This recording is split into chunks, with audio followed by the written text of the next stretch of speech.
दुसरीकडे मोठ्या प्रमाणामध्ये महागाई वाढली आहे, कारण कर कुठल्याच थांबेना, सर्व प्रकारचे कर आहेत. जर तुम्ही बारीक लक्ष केलं तुमच्या लाईट बिल कडे, तर तुमच्या लाईट बिल मध्ये देखील एकूण लाईट बिलवर 16% वीज शुल्क आहे. तुम्ही इन्कम टॅक्स भरताय, तुम्ही रोड टॅक्स भरताय, टोल टॅक्स भरताय, यूपीआय वरती टॅक्स भरताय, चेक वरती तुम्ही टॅक्स भरताय,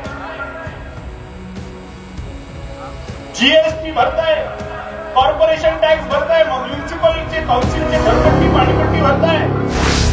भरती करणार ना, मला शासकीय योजना देणार, हात वरती करून बसून करणार नाही, घड्याळाकडे दाखवणार, म्हणणार पैसे भरून टाका. आमच्याकडनं घेता, यांच्याकडनं पण घ्या. आम्ही गरीब आहे पण ते श्रीमंत आहे. ते श्रीमंत आहेत म्हणून ते फुकट खाणं हे संविधानाला मान्य नाहीये. मुंबई कोणाची? कोणी म्हणतं गुजराताची, कोणी म्हणतं मराठी माणसाची, कोणी म्हणतं तमिळ माणसाची, कोणी म्हणतं हिंदूची, कोणी म्हणतं मुसलमानाची, कोणी म्हणतं ख्रिश्चनची. अरे मुंबई मुंबईकराची, मुंबईमध्ये राहणारा माणूस, तो बिहारी असेल, युपी वाला असेल, कोणी असेल, तो राहतो तिकडे, तो त्याची मुंबई आहे. आणि ते सगळेजण मिळून कर किती भरतायत मुंबई महानगरपालिकेला? फक्त 3000 कोटी. ही मुंबई महानगरपालिकेची प्रॉपर्टी आहे. महालक्ष्मी रेसकोर्स वरचं रॉयल वेस्टर्न टर्फ क्लब.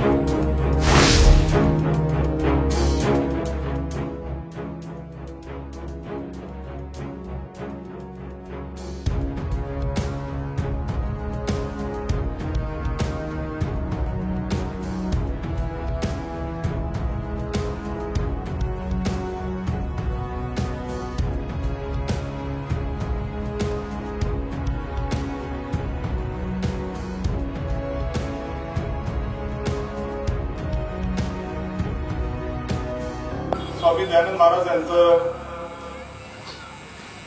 स्वागत करून उपस्थित प्रत्येक भारतीयाचं, मग तो शेतकरी असो, व्यावसायिक असो, नोकरदार असो, भारतातल्या कुठल्याही क्षेत्रात काम करणारा असो, त्याचं मी इथे मनापासून स्वागत करतो.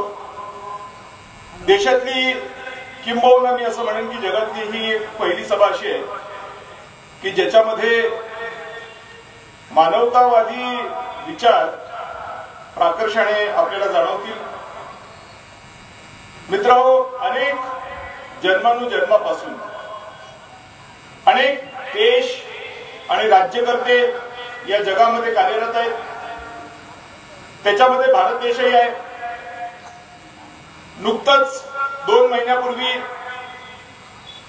जी बँक सगळ्या देशातला मागासलेपणा दूर करण्याच्या दृष्टिकोनातून जागतिक पातळीवरती सरकारांना कर्ज देत असते, त्या बँकेच्या अध्यक्ष महोदया यांचं भाषण झालं आणि त्यांनी सांगितलं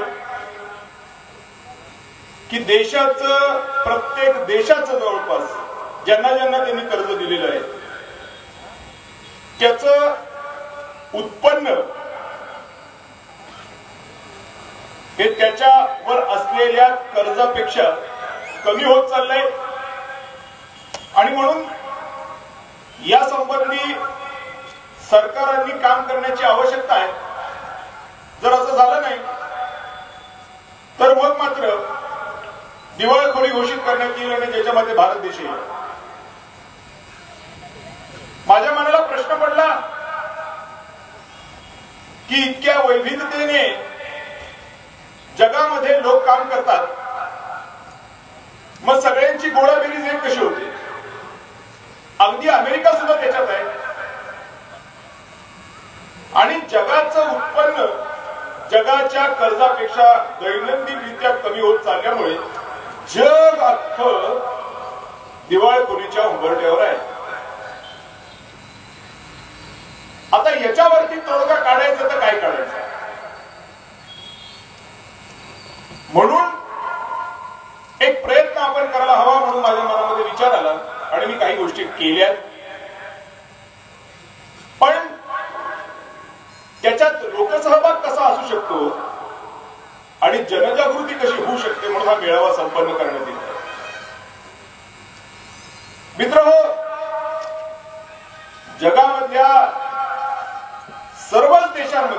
लोकशाही आहे. जशी गणपतीची वर्गणी करून आपण गणपतीचा अध्यक्ष नेमतो, तसे कर भरून आपण ही सरकार नेमत असतो. आणि मग ज्या वेळेला करातून येणारं उत्पन्न पुरत नाही, त्यावेळेला ही सरकार कर्ज काढतात आणि त्या कर्जाचं व्याजाची जी भरणा आहे ती पुन्हा करातून उपलब्ध केल्याशिवाय इतर कोणी त्याला कर्ज देत नाही. म्हणून तोही भार हा करावरती येऊन पोहोचतो. आजच्या स्थितीमध्ये भारतावरती उदाहरणार्थ 181 लाख कोटी रुपये कर्ज आहे, जे पुढच्या वर्षी 196 लाख कोटी रुपये होणार आहे. आणि या वर्षी भारताचं उत्पन्न 34,76,000 करोड आहे, जे येणाऱ्या वर्षी 34,11,000 करोड होणार आहे असं निर्मला सीतारामन म्हणतायत. म्हणजे 56,000 कोटी रुपये आपण कमी कमावणार आहोत अशा पद्धतीचं त्यांनी बजेटच्या पुस्तकामध्ये लिहून दिलं. साऱ्या जगाने वाचलं की भारताचं कर्ज 15 लाखांनी वाढतंय, 15 लाख करोडनी वाढतंय, पण भारताचं उत्पन्न 56,000 करोडनी कमी होतंय. म्हणजे भारत दिवाळखोर झालाय. आणि अशा या दिवाळखोरीमध्ये राज्याची स्थिती जर आपण बघितली तर महाराष्ट्रावर 9,33,000 कोटी रुपये कर्ज आहे आणि महाराष्ट्राचं उत्पन्न जे या वर्षी 5,60,000 कोटी रुपये होणार होतं, त्याच्या पहिल्या क्वार्टरमध्ये नैसर्गिकरित्या ते 1,40,000 कोटी व्हायला हवं होतं. 3 महिन्याचा एक क्वार्टर, 4 क्वार्टर मिळून 1 वर्ष, 5,60,000 भागिले 4, 1,40,000.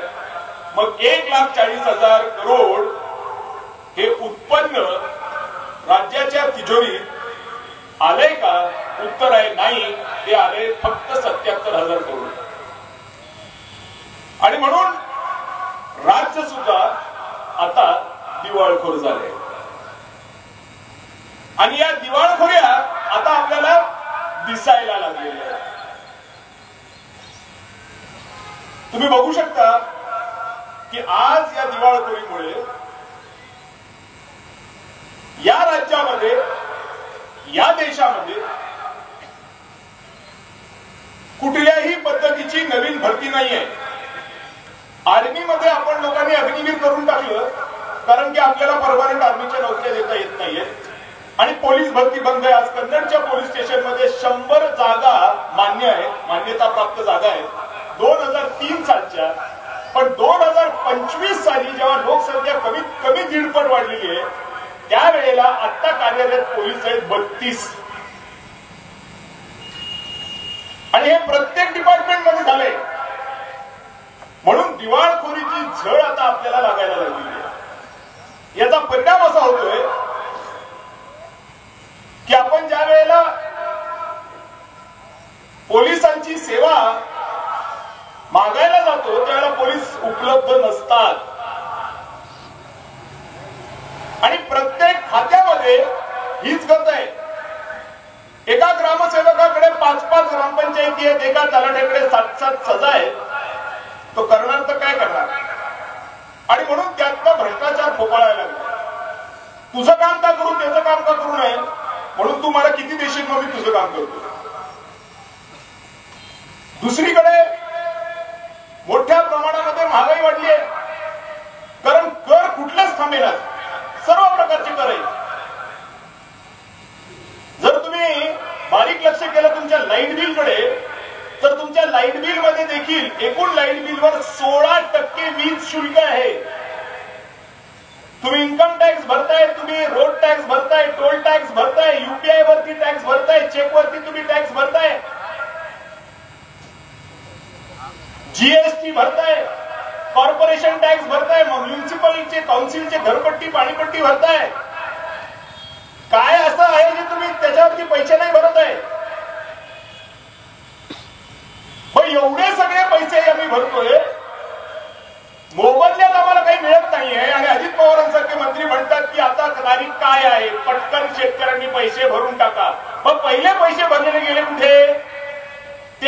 आम्हीच भरले, हेही पैसे आम्हीच भरतोय, मग आम्हाला मोबदल्यात काय मिळतंय? 100 पोलिसांच्या मोबदल्यात 32 पोलीस मिळत आहेत. पण ज्याला उद्या दंगल होणार आणि पोलिसांवरती जबाबदारी येणार, SRP येणार तर केव्हा येणार? तोपर्यंत 4 घरं जळाली तर काय करू? आज पंचायत समितीमध्ये चक्रा मारून मारून लोक थकून गेले, पण त्यांचे घरकुलांचे आणि त्यांच्या विहिरींचे पैसे मिळत नाहीत का? कारण की सरकार दिवाळखोर झालेलं आहे. माणसं सापडत नाहीत कारण की मुळात माणसंच कमी आहेत, त्याच्यावरती लोड खूप झालाय. कुठलंही शासकीय काम आता होईन असं झालेलं आहे. याचं मूळ कारण असं आहे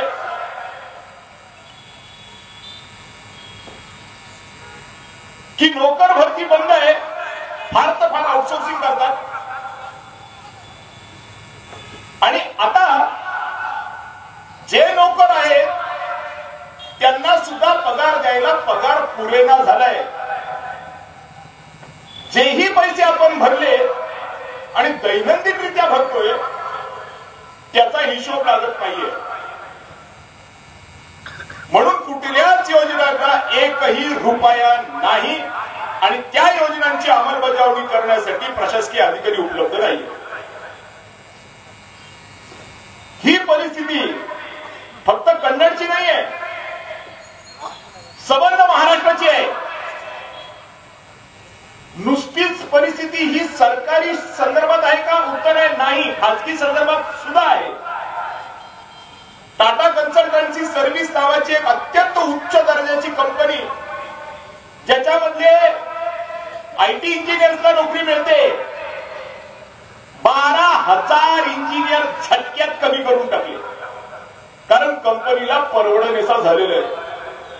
बिझनेस जो मिळाला पाहिजे तो बिझनेस मिळत नाही. मग एवढे कर्मचारी कशाबद्दल ठेवायचे? मी काल वाचत होतो, अमेरिकेमध्ये सुद्धा एक मोठ्या कंपनीने त्यांच्या 10 ते 15% लोकांना ले ऑफ देऊन टाकलं. हे जे बिघडलेलं गणित आहे की आपण तर सगळं करतोय, आपण कुठेच कमी पडत नाहीये. टोल सुद्धा भरतोय हातूनचा, आपण गाडी नवीन घेताना रोड टॅक्स सुद्धा आपण भरतोय. पण असं का होतंय? आणि म्हणून त्याच्यावरती तोडगा काढण्याची आवश्यकता आहे आणि आपण तोडगा काढणार आहोत. मगाशी मी सांगितल्याप्रमाणे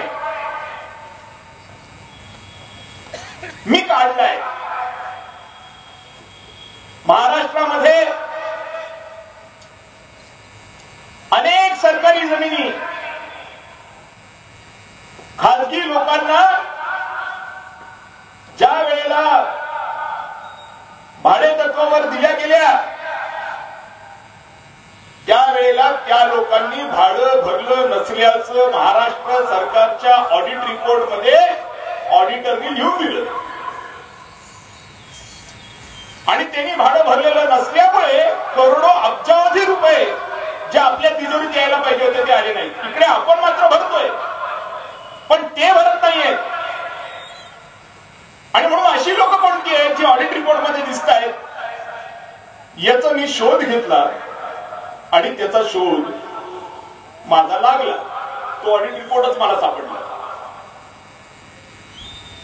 माननीय उच्च न्यायालय छत्रपती संभाजीनगर मध्ये मी तो रिपोर्ट सादर केला आणि कोर्टाला विनंती केली की या संदर्भात या लोकांकडनं पैसे वसूल करा.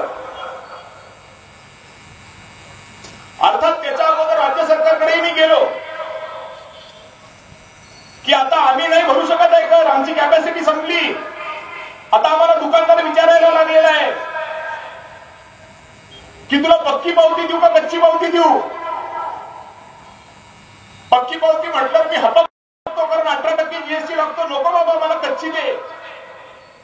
आणि जोपर्यंत मी पक्की पावती भरत नाही तुमच्या सरकारला पैसे येणार नाही जितके यायला पाहिजे. आणि म्हणून तुम्ही ना भरती करणार ना मला शासकीय योजना देणार, हातवरती करून बसून जाणार नाही, घड्याळाकडे दाखवणार, म्हणणार पैसे भरून टाका. आमच्याकडनं घेता यांच्याकडनं पण घ्या. आम्ही गरीब आहे पण ते श्रीमंत आहेत. ते श्रीमंत आहेत म्हणून ते फुकट खाणं हे संविधानाला मान्य नाहीये. पण सरकार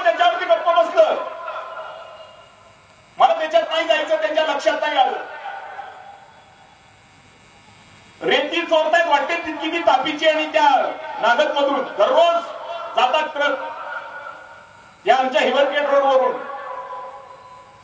पण आमच्या जिल्हाधिकाऱ्यांना ते समजेल असं झालंय, आमच्या महसूल मंत्र्यांना समजेल असं झालंय की अरे रेती चोरली जाते, ही शासनाची तिजोरी चालू आहे. अवैध दारूचा सुळसुळाट आहे, पण त्याचे पैसे सरकारच्या तिजोरीत आले पाहिजे हे त्यांना लक्षात नाही येत आहे. वाटेल तितके उलटे पलटे धंदे चालले आणि त्याला नाईलाज आहे, कारण ते लोक म्हणतात की मग तुम्ही आम्हाला रॉयल्टी फेडून द्या. पण इथं रॉयल्टी फाडायला तयारच कोण नाहीये. लाकडं मी पकडली होती, ती लाकडं नंतर त्यांनी सोडवून घेतली. राज्य सरकारने 50,000 रुपये एक लाकड जर चुकीचं अवैधरित्या तोडले गेलं तर फीस ठेवली होती, दंड ठेवला होता, जो याच अधिवेशनामध्ये जुलैच्या मागच्या त्यांनी 1,000 रुपयांवर आणला. 50,000चे 1,000 करून टाकले. राज्याच्या उत्पन्नात वाढ होणार नाही कशी? आणि राज्याच्या उत्पन्नात वाढ नाही झाली तर मग कर्ज काढलेलं आहे त्याचं व्याज कुठून भरणार? जे काही पैसे भरायचे ते आम्हीच भरायचे सर्वसामान्य माणसाने, आणि या निगरगट्ट्या लोकांनी मात्र मजा करायची. म्हणून शेवटी मी नाईलाजाने हायकोर्टात गेलो. हायकोर्टात केस दाखल झालेली आहे. 29 तारखेला, आज 15 तारीख आहे, 29 तारखेला त्याची हिअरिंग होईल. मी माझे प्रयत्न केले. एकच property royal western turf club Mahalaxmi रेसकोर्सची, याचं कॅल्क्युलेशन आम्ही केलं की ही प्रॉपर्टी राज्य सरकारने नियमित करून जर भाडं घेतलं तर पैसे किती येतील. मित्रांनो, तुम्ही अवाक व्हाल. जो रेट महालक्ष्मी रेसकोर्सला आहे मुंबई या ठिकाणी, जो इंटरनेटवरती उपलब्ध आहे, स्टॅम्प अँड रजिस्ट्रेशनची जी साईट आहे त्याच्यावरती 200 एकर जमीन आहे. मी डेव्हलपरला जर दिली तर जवळपास त्याचं डिपॉझिट 56 लाख करोड रुपये मिळेल. 56 लाख करोड. आणि त्याचं महिन्याचं भाडं 3.5 लाख करोड रुपये मिळेल. 200 एकर जमीन आहे. इथं काही ब्रोकर लोक असतील, जर मी तुम्हाला 200 एकर जमीन दिली मुंबई महालक्ष्मी रेसकोर्स मध्ये आणि सांगितलं की ही भाड्याने देऊन टाक, 100 एकर तुला ठेव, 100 एकर राज्य सरकारला दे. राज्य सरकारला जे 100 एकर देशील त्याच्यामध्ये 50 एकर डेव्हलपमेंटला गेले, 50 एकर वापर. 50 एकर म्हणजे किती? 2 लाख स्क्वेअर फीट. एका एफएसआयनी 7 एफएसआयनी किती झाला? 14 lakh square feet. 14 lakh square फीटचं महालक्ष्मी रेसकोर्सचं भाडं किती आहे? डिपॉझिट काय आहे आणि स्टॅम्प ड्युटी आणि रजिस्ट्री किती आहे? मुंबई महापालिकेचं बजेट 34-35 हजार, जास्तीत जास्त 40,000 कोटी. एक प्रॉपर्टी मला 56 लाख कोटी रुपये डिपॉझिट देते आणि 3.5 लाख कोटी रुपये महिन्याला मला भाडं देते. मुंबई कोणाची? कोणी म्हणतं गुजरात्याची, कोणी म्हणतं मराठी माणसाची, कोणी म्हणतं तमिळ माणसाची, कोणी म्हणतं हिंदूची, कोणी म्हणतं मुसलमानाची, कोणी म्हणतं ख्रिश्चनची. अरे मुंबई मुंबईकराची. मुंबईमध्ये राहणारा माणूस, तो बिहारी असेल, युपी वाला असेल, कोणी असेल, जो राहतो तिकडे तो त्याची मुंबई आहे. आणि ते सगळे जर मिळून कर किती भरतायत मुंबई महानगरपालिकेला? फक्त 3,000 कोटी. ही मुंबई महानगरपालिकेची प्रॉपर्टी आहे महालक्ष्मी रेसकोर्सवरचं रॉयल वेस्टर्न टर्फ क्लब. माझं म्हणणं आहे की ती प्रॉपर्टी भाड्याने देऊन टाका.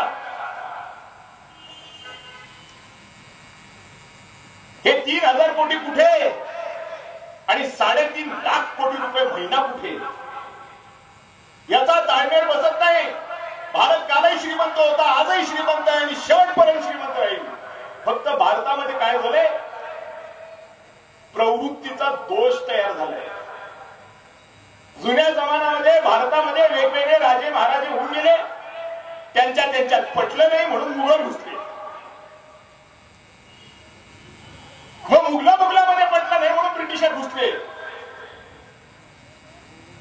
आणि मग एक दिवशी आमच्या लोकांना डोक्यात प्रकाश पडला की मुठभर गोरे इतक्या लोकांवर राज्य कसे करतायत. जनरल डायर फायर म्हणतो आणि ते लोक मरून जातात. त्याच्यामध्ये सगळेच होते. रामनवमीच्या दिवशी मुसलमान होते जलियानवाला बागमध्ये. तिथं ते पेटलं. भारत देश संघटित झाला, नेता कोणी असो. आणि जेव्हा देश संघटित झाला त्यावेळेला ब्रिटिशरांना कळालं की जास्त दिवस आपलं चालणार नाहीये. म्हणून ब्रिटिशर निघून गेले. जेव्हा संघटित शक्ती तयार होते, 1857 साली पहिला बंड झाला. मंगल पांडेंनी सांगितलं नाही ऐकणार मी, त्याला ठोकलं त्यांनी, तरी पण नंतर ती धगधग जी सुरू झाली ती 1947 15 ऑगस्ट म्हणजे आजच्या दिवशी सक्सेस झाली. 15 ऑगस्टची भाषण नुसती अशीच करायची नाही. आठवायचं की काय झालं होतं, हे घडलेलं आहे. तेव्हा स्वातंत्र्य मिळालंय. आणि स्वातंत्र्य मिळाल्याच्या नंतर काय झालंय, पुन्हा आपल्यामध्ये विघटन शक्त्या तयार करून टाकल्या. पहिलं काय केलं असेल ते पाकिस्तान तोडलं, विघटन. हिंदू मुसलमान विघटन. जे राजकीय पक्ष सत्तेवरती आले त्यातही त्यांनी या विघटनाचा फायदा घेत नाही. मी तुम्हाला अतिरिक्त सुविधा देतो पण माझ्या पक्षाला मतदान करा बरं, असं म्हणून काही धर्मांना त्यांनी डोक्यावर बसवली. ही गोष्ट खरी आहे. बरं, बसवणं हरकत नाही. कमीत कमी राज्य नीट करायला पाहिजे होतं, पण ते देखील झालं नाही. आणि म्हणून राज्याचं देशाचं कर्ज वाढत चाललं, इन्कम कमी होत चाललं. त्याच्यानंतर काही लोकांना विचार आला की अरे हे व्यवस्थित वागत नाहीये, त्यांनी नुसतं एकच लावलंय. म्हणून दुसरी टीम तयार झाली जी नंतर राज्यावरती आली, देशावरती आली, केंद्रावरती आली. पण त्यांच्याही काळामध्ये काहीही नाही, आता भोपळाच आहे. आणि आज 15 ऑगस्ट 2025 ला निर्मला सीतारामन म्हणतायत या वर्षी 181 लाख करोड रुपये माझ्यावरती लोन आहे, पुढच्या वर्षी 196 लाख कोटी रुपये लोन होईल. या वर्षी माझं उत्पन्न 34,76,000 कोटी आहे, पुढच्या वर्षी ते उत्पन्न 34,11,000 कोटी होईल, म्हणजे 56,000 कोटींनी मी कमी होणार. अशी लिहून देणारी आपली वित्तमंत्री आहे. कोण लिहून देतं की माझं पांगलं? म्हणजे कसले आपण वैचारिक पातळीवरती काम करतोय.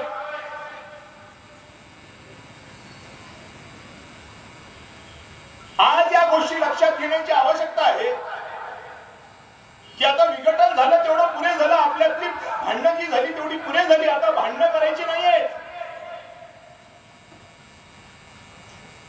त्यामुळे पहिली गोष्ट जी मी तुम्हाला सांगेन, पहिल्यांदा जर काही करायचं असेल तर संघटित व्हा. इलाज नाहीये बरं. जर तुम्ही संघटित झाले तरच तुमचं चालणार आहे. तुम्ही विघटित झाले तर तुमचं चालणार नाही. आणि हे टपूनच बसले तुम्हाला विघटित करायचं, कारण त्यांचा धंदाच त्याच्यावरती चालतो. मी अनेकदा या लोकांना सांगितलं अरे तुम्ही पण माराल, कारण दंगल झाली तर सगळ्यात पहिल्यांदा कुठलं दुकान फुटतं ते सोनाराचं फुटतं. चर्मकार समाजाच्या माणसाचं दुकान दंगलीत फुटत नसतं. स्वतःला आवरा, इतके स्मार्ट बनू नका की ते तुमच्या चांगलं घेईल. इतक्या चोऱ्या करू नका की सिस्टीम कोलॅप्स होऊन जाईल. कारण सिस्टीम कोलॅप्स झाली की पहिलं घर तुझं चुकणार आहे, कारण माणसांना माहिती आहे की ह्याच्याकडे पैसा आहे. आज पोलीस मी जरी 32 म्हणत असतो कन्नडला, रिव्हॉल्वर किती लोकांकडे आहे? जास्तीत जास्त 4 पोलिसांकडे रिव्हॉल्वर असतील. त्याच्यात बुलेट्स किती आहेत? देशात लोकसंख्या किती आहे आणि पोलीस किती आहे?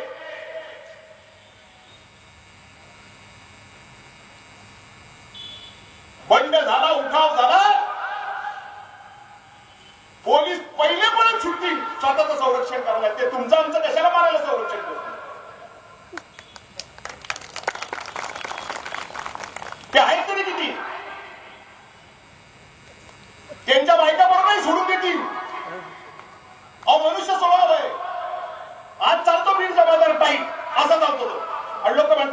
वाढदिवसाच्या निमित्त तुमचं हार्दिक अभिनंदन. उद्या गाव जर उठला ठोकणं चालू केलं बीड जमा जर पुढे जायचा तपास नाही लागायचा. कलाडन याची बायको पोरं सोडून घ्या पळून दे. हा म्हणे माझ्याकडे रिव्हॉल्वर है, जब तक मेरे पास 6 गोली है तब तक मैं जिंदा है. 7वां आदमी आता कि मेरा भी बिस्मिल्लाह होगा.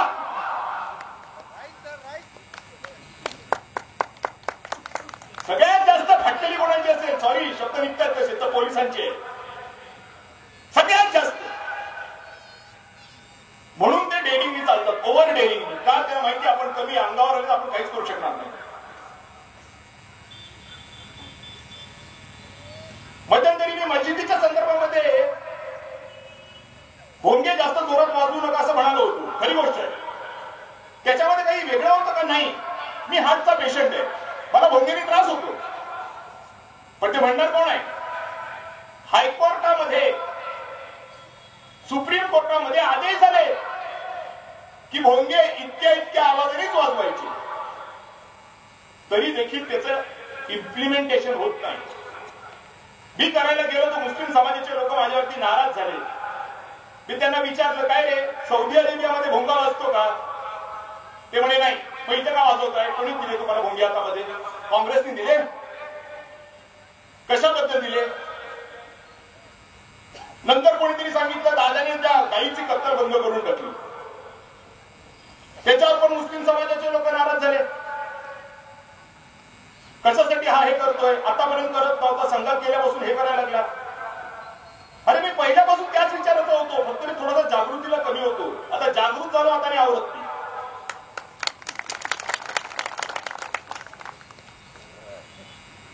आणि मला अभिमान आहे डॉक्टर हेडगेवारांचा. ते नसते तर कदाचित देशामध्ये हिंदूच उरले नसते. आणि मी ब्राह्मण समाजाचे सुद्धा मनापासून धन्यवाद व्यक्त करतो. जात म्हणून का होईना त्यांना त्यांनी साथ दिली. उपकार आहेत आपल्यावरती.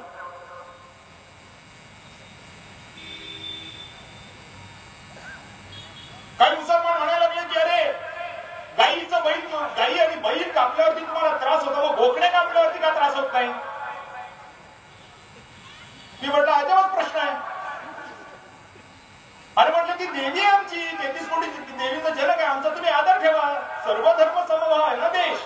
पण त्याच्यात हिंदू देखील येतात. आता उद्या एखादा ख्रिश्चन म्हटला, कारण ख्रिश्चन लोकांमध्ये डुकराचं मटण खाण्याची पद्धत आहे की मला डुकराचं दुकान उघडायचं तहसील कार्यालयाच्या बाजूला, डुक्कर विकण्याचं. मुसलमान 50ला त्या रोडनी जातील, चालू देतील ते दुकान. तो म्हणेल सर्व धर्म समभावामध्ये मी पण येतो, मी पण ख्रिश्चन आहे, मला डुक्कर खावं असं वाटतं, तुम्ही मला खाऊ देऊ नाही लागले. मग भांडणं करायची. आमच्याकडे अनेक जातीचे लोकांचे डुक्कर खातात. तुम्ही म्हणणार डुक्कर खायचं नाही. अरे का नहीं? वो बहुत बद जानवर है, वो बद जानवर है, फिर भी उसको मारने का नहीं है. ये हमारी देवी, उसको मारने का है. कैसा चलेगा? कैसा चलेगा? तुम हमारा रिस्पेक्ट करो, हम तुम्हारा करेगा. आणि हेच खटकतात त्या लोकांना ज्यांची पोळी याच्यावर भाजल्या जाते. म्हणून एकीकडून ज्यावेळेला मी म्हटलं भोंग्याचे आवाज कमी करा, तिकडून एक फोन जातो म्हटलं भोंग्याचे आवाज वाढवा. कारण भोंग्याचे आवाज वाढले, जोरात झाली अजान की हिंदू बरोबर जिकडे जायचं तिकडे जातात. आणि मग काय होतं तर दिवाळखोर देश. त्याचं काहीतरी यांनी चांगलं केलं असतं तर त्याचंही अभिनंदन होतं, पण ते देखील नाहीये. गव्हर्नमेंट मध्ये भरती नाही, टीसीएस मध्ये 12,000 प्रायव्हेट इंजिनियर कमी झाले. अरे कुठे घेऊन चाललाय तुम्ही? चक्र मारून माझा शेतकरी थकला, तर त्याला घरकुलचं पेमेंट आहे ना, विहिरीचं पेमेंट आहे, माझ्या तरुण पोराचं भवितव्य काय आहे? तुम्ही हे सगळं करताय तर मग त्याच्यात काहीतरी चांगलं करा. करायचं जरी असेल तुम्हाला तरी, ते देखील नाहीये. मग काय करायचं तुम्हाला? गाडी घेऊन हिंडायचं आमच्या समोर. एक यादी दाखवतो, एक यादी करा. ऐका आपला स्पीडवाला जरा बघा, जर तुम्हाला दिसत असेल तर. हे करत करत असले धंदे विघटनाचे काय परिस्थिती निर्माण झाली आहे. आताच्या आमदारांकडे आमदार फंड नाही. ती शीट काय करे, आमदार फंडाची शीट दाखवा. आमदार फंड नावं काय वाचा. संजय शिरसाट पहिल्या क्रमांकावर आहे, मंत्री आहे, कॅबिनेट मिनिस्टर आहे. पैसे किती आहे, द्यायचे किती आहेत त्याला? 5 कोटी. मिळाले किती? 0. अरे समाज कल्याण खात्याचा कॅबिनेट मिनिस्टर आणि आमदार फंड 0. दुसऱ्या नंबरवर नाव काय? अतुल सावे. तो पण माणूस कॅबिनेट मिनिस्टर आहे. आमदार पहिला, मग कॅबिनेट मिनिस्टर. आमदार फंड किती? 0. परवा केणेकर आले होते, आम्हाला पण बरं वाटलं की आपला जावई आमदार झाला, पण त्याला आमदार फंड किती आहे? 0. काही लोकांना वाटत होतं की हर्षवर्धन फारच नाराज आहे म्हणून ते घरातून आम्हालाच बाहेर काढले आणि ते जाऊन खुर्चीत बसले. आम्ही करून आणले, आमच्या बरोबर बसले. ठीक आहे, चांगली गोष्ट आहे. असेल हर्षवर्धन काय असायचा तो, पण तुला पण आमदार फंड मला 0च आहे. ते काय करायला लावले तिकडे समोर?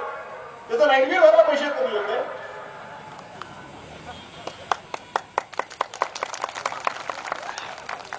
सगळं 0च आहे. ज्या लोकांना असं वाटतं की लाडकी बहीण लाडकी बहीण लाडकी बहीण, सगळं लाडकी बहीण दाखव. लाडक्या बहिणीने हे केलं, लाडक्या बहिणीने ते केलं. अरे लाडक्या बहिणीने काहीच केलं नाही रे. जे केलं ते यांनीच केलं. लाडक्या बहिणीचं नाव देऊन टाकलं, मोकळे झाले. लाडकी बहीण, निधी अप्राप्त, माझी लाडकी बहीण योजना आणि लेक लाडकी योजना दोघांनाही 0 आहे. हे केलं तुम्ही विघटन करून.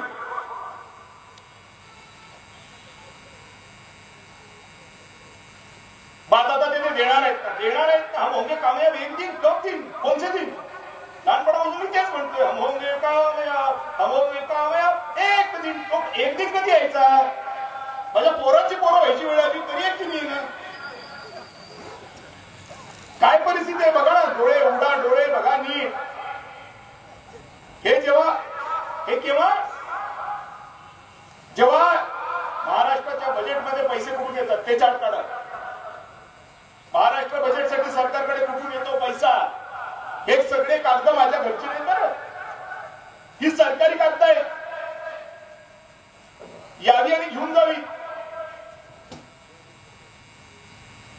कुठे कुठे भरतोय कर?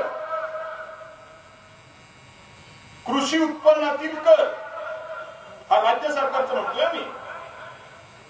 उत्पन्न व खर्च यावरील इतर कर, जमीन महसूल कर, मुद्रांक व नोंदणी फी कर, राज्य उत्पादन शुल्क कर, विक्री व्यापार इत्यादींवरील कर, राज्य वस्तू व सेवा कर, वाहनांवरील कर, माल व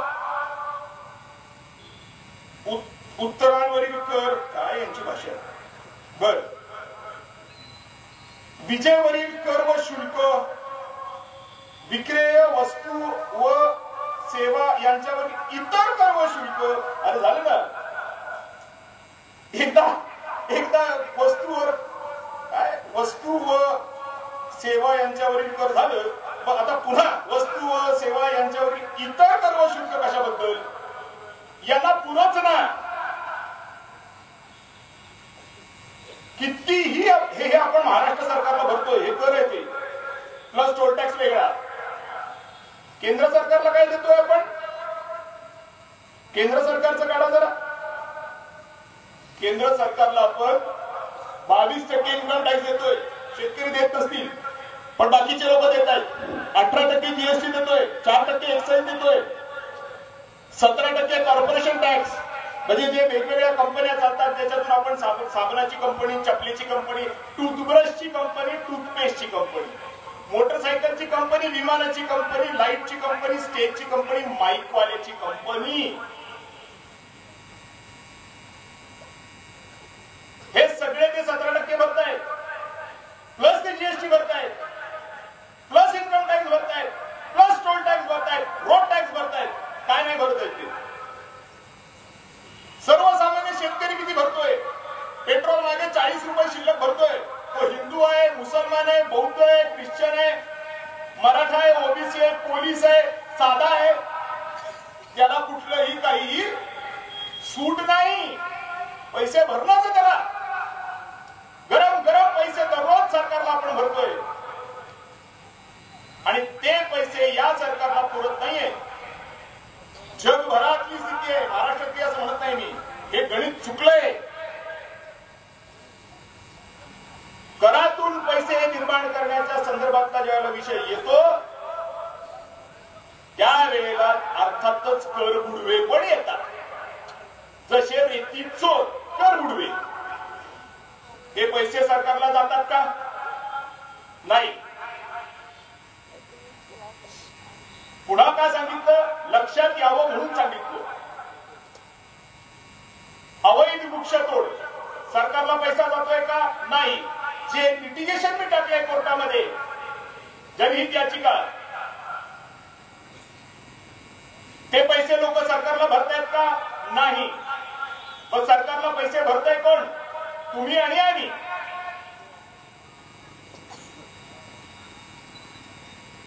रेती चोरीबद्दल तहसीलदार काही करू शकत नाही, कारण महसूल मंत्र्यांचेच आदेश आहे. आणि देशोधडीला लागले सगळं. म्हणून पहिली गोष्ट जर कुठली करायची असेल तर ती संघटित व्हावं लागेल आपल्याला.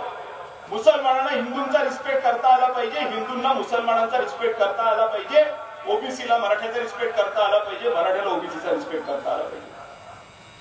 आपण सगळे एकच आहोत. पण आपल्या भांडणामधून हे असलं घाणेरडं चित्र तयार झाले की सगळं करून देखील कोणाला काही मिळत नाही आणि सूट कोणालाच नाही. फक्त चोराला सूट आहे. आणि त्या चोराच्या सुटीपायी माझ्या आमदारला पैसे नाहीयेत, माझ्या घरकुलाला पैसे नाहीत, माझ्या विहिरीला पैसे नाहीयेत, माझी नगरपालिका साधा ढिगार नाही उचलू शकत. तिथे 3 महिने झाले पोलिसांना बॅरिकेड लावावे लागले, काय तर ट्रॅफिक जाम होते. नाच निघाली माझ्या नगरपालिकेची. कारण माझ्या डीपीडीसीला पैसे नाहीयेत, कारण माझ्या राज्य सरकार म्हणते की पैसे नाहीयेत, कारण माझा अर्थमंत्री म्हणतो की माझ्याकडे पैसे नाहीयेत, तुम्ही द्या. म्हणून शेतकऱ्यांकडनं पैसे वसूल केले.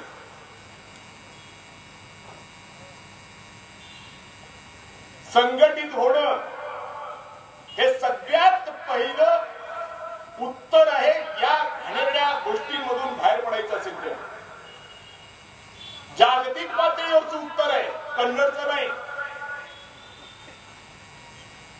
तुम्ही जर संघटित झाला, जसं मगाशी मी उदाहरण दिलं, 35 पोलीस आहेत, शहर उलटलं तर हे पोलीस पळून जातील. आज डेअरिंग उभे,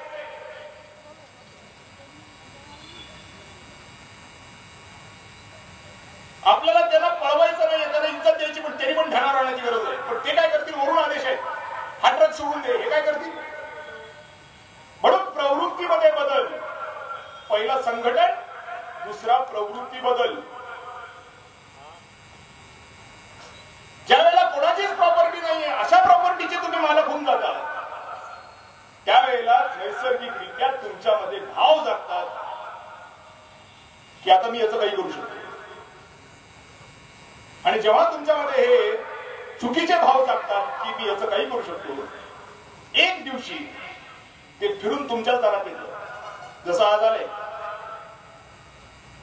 सरकारला कळना झालंय की आता करावं तर काय करावं. दारूचे रेट वाढवून टाकले, त्यांनी दारूचा खप कमी झाला, आणखीन जास्त गटारगंगेत सरकार चालले. 50,000 रुपये मगाशी सांगितलं की एक झाड तोडल्याच्या नंतर सरकारला देय होते, 1,000 रुपये करून टाकले. सरकारचं नुकसान झालं. सरकारच्या लोकांना कळना झालंय की उत्पन्न कसं वाढवायचं. आज आपल्याला झळ आहे. आज आपल्या नगर परिषदेला आपल्याला स्वच्छ पाणी द्यायला पैसे नाही, जेव्हा की मी नगर परिषदची पाणीपट्टी भरतोय, मी हे सगळे कर भरतोय, त्याच्यात राज्याला आणि केंद्राला पैसे येतील. पण माझं केंद्र सरकारही दिवाळखोर आहे, कारण ज्याचं उत्पन्न त्याच्या कर्जाच्या पेक्षा कमी होतं ते दिवाळखोरच म्हटले गेलेले आहे. माझं केंद्र सरकार दिवाळखोर झालंय, माझं राज्य सरकार दिवाळखोर झालंय, माझी नगर परिषद दिवाळखोर झाली, मी दिवाळखोर झालोय.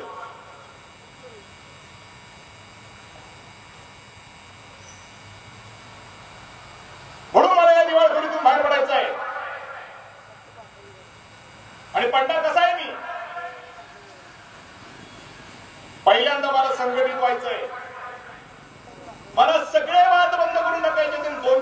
कशासाठी शहाणी असतील?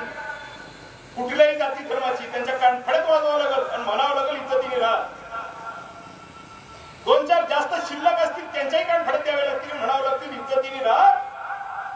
सोजा बच्चा वरना गब्बर सिंग आ जाएगा. MSCB ला आता प्रीपेड मीटर स्मार्ट मीटर बनवण्याचं इतकं मस्ती आलेली आहे की कोणाला काही विचारत नाही, जाऊन मीटर लावून टाकतात. 5,000 रुपये बी द्यायला त्या माणसाला त्याला 500 रुपये पण देत नव्हतं. आणि तो विचार करतोय की मी आता काय करू, कोणत्या नेत्याकडे जाऊ.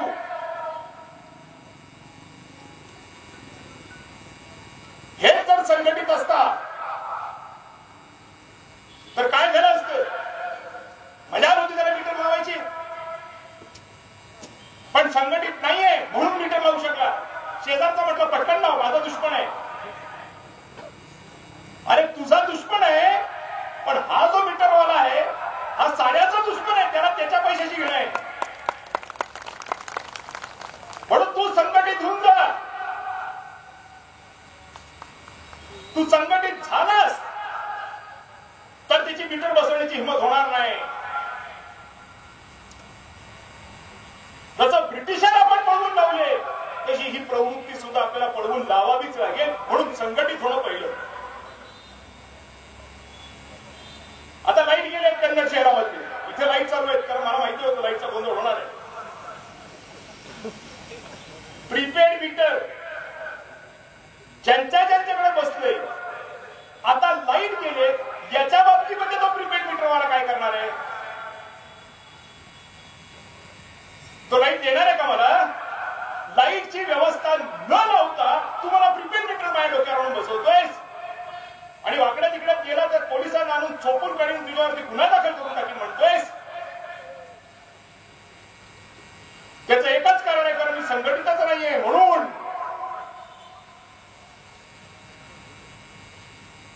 संघटित व्हा, देश संघटित करा. संघटन शक्तीने तुमची सगळे प्रश्न सुटतील. पण विघटित राहाल तर जी आज परिस्थिती आहे ह्याच्यापेक्षा अत्यंत भयंकर परिस्थिती तयार होईल. सगळे वाद सोडून द्या, सगळ्या दुश्मन्या सोडून द्या. या दुश्मन्या पायीच मुघल आले, पुन्हा सांगतो. या दुश्मन्या पायीच ब्रिटिश आले, या दुश्मन्या पायीच काँग्रेस आले, याच दुश्मन्या पायी भारतीय जनता पक्ष आलेला आहे. आणि हातात ढेकळ या आमदाराला 0 पैसे. काय दिवे लावले हे विघटन करून. म्हणून मोहन भागवत सरांनी मध्यंतरी मुस्लिम धर्मगुरूंची बैठक घेणं सुरू केली की संवाद साधूया आणि देश एकत्र करूया. जसा रामनवमीच्या दिवशी जलियानवाला बागमध्ये हिंदू, मुस्लिम, शीख, ईसाई सर्व एकत्र आले होते आणि जनरल डायरने सर्वांना गोळ्या घातल्या. ते सगळे जात धर्म पंथ पक्ष सगळं सोडून तिकडे आले होते, कारण त्यांना ब्रिटिशरांचा विरोध करायचा होता. कारण ब्रिटिशरांनी त्यांच्या अंगावरती कपडे सुद्धा ठेवलेले नव्हते. आज तुमच्या आमच्या अंगावरती कपडे आहेत असं तुमचं मत आहे का? आहेत का कपडे अंगावरती? त्याला ब्रिटिशर होते, आज आपलीच माणसं आहेत, पण बेभान झाले.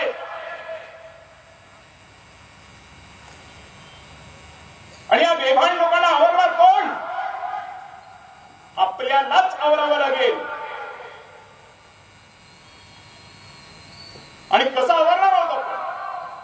संघटनेने.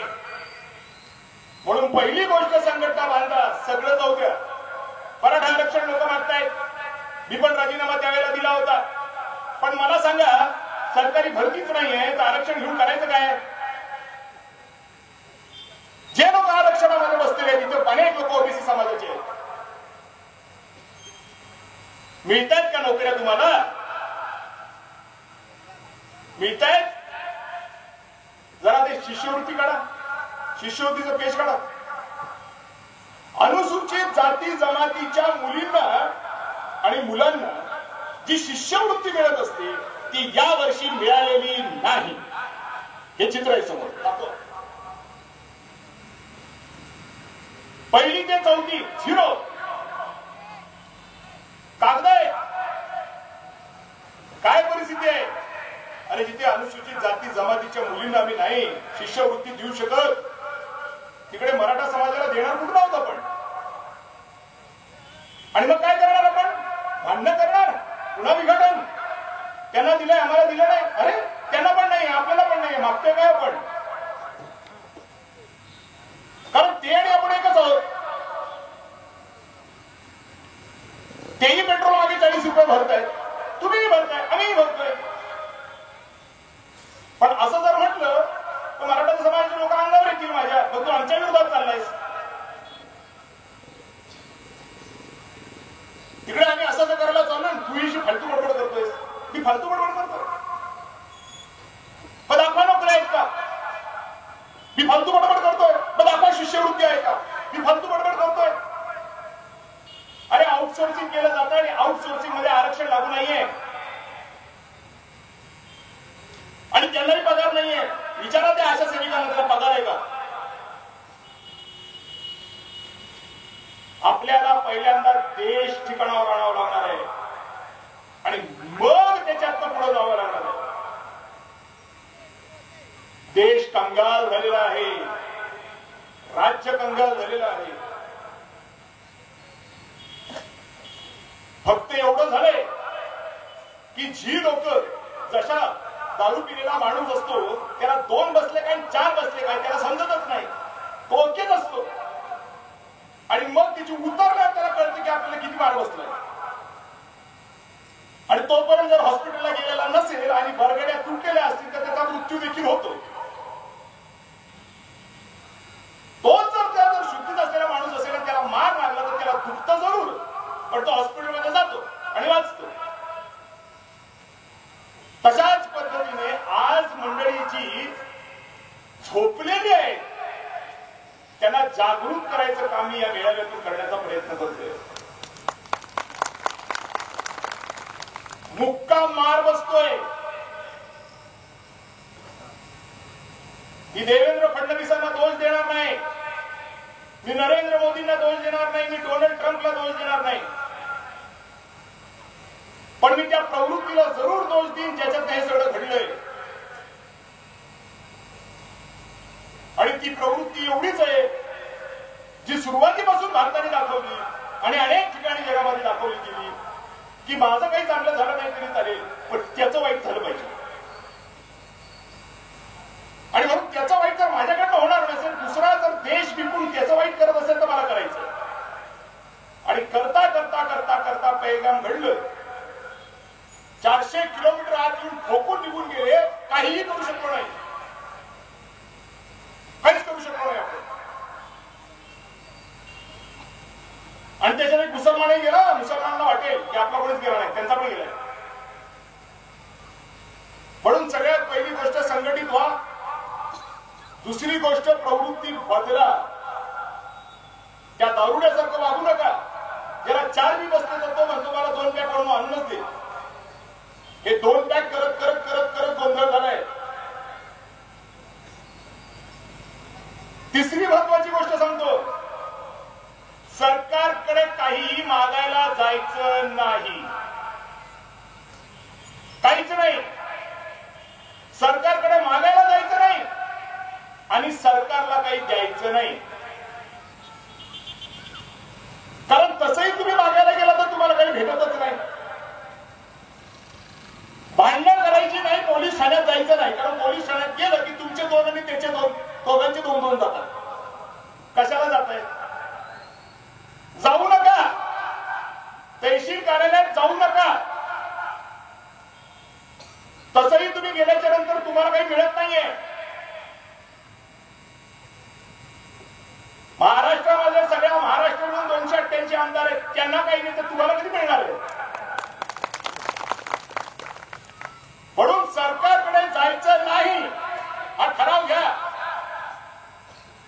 आणि ज्याला फार खात असेल भांडणं करायची त्याने 2-2 लाखाची तयारी ठेवा. तुम्हाला मी दाखवलंय की राज्य सरकारकडे काही नाहीये आणि येण्याची परिस्थिती सुद्धा नाहीये. कारण त्यांच्या लक्षातच येत नाहीये की मी माझं उत्पन्न कसं वाढवू. जर त्यांच्या लक्षात आलं असतं तर त्यांनी या लोकांकडनं पैसे वसूल केले असते जे फुकट राहत आहेत, त्यांनी नेत्यांवरती रॉयल्ट्या लावल्या असत्या आणि ते पैसे सरकारला भरले असते, त्यांच्या ध्यानात नाही उरले. म्हणून हे लक्षात घ्या की सरकारकडे काहीही उरलं नाही आणि उरणारही नाही.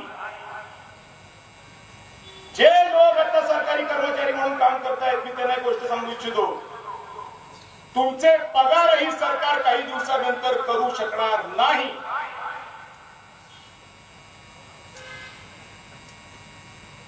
पगाराच्या पलीकडे आज सरकारकडे पैसे नाहीयेत म्हणून सगळे अप्राप्त रक्कम दिसते, झिरो दिसत आहे. आणि तरी देखील उत्पन्न वाढीच्या गोष्टी आम्ही सांगतो त्याची ऐकायची तयारी नाहीये. उत्पन्न घटवायला निघाले. गाडीचा सेंटर पॉइंट घेण्यावर पाटा काय करणार आहे की तिरकीच चालणार गाडी. दुर्दैव आहे खूप मोठं. आणि म्हणून येणाऱ्या 3 महिन्यामध्ये उदाहरण पुन्हा देतो, दारूचे पैसे जेवढे येत होते आता दारूचे पैसे कमी येतील. अशा अनेक डिपार्टमेंटचे पैसे ज्यावेळेला कमी यायला लागतील त्याचा थेट परिणाम पगारावरती होईल आणि राज्य सरकारच्या अनेक कर्मचाऱ्यांना पगार बंद होऊन जाईल.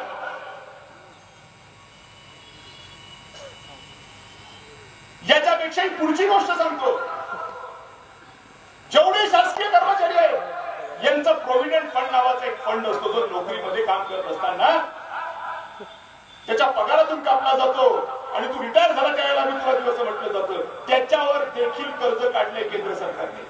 आणि केंद्र सरकारचं जे हे 181 लाख कोटीवरून 196 लाख कोटी रुपये होणार असं म्हटलं गेलं, त्याच्यामध्ये 95% हे इंटरनल डेप्ट आहे, 5% एक्सटर्नल डेप्ट आहे.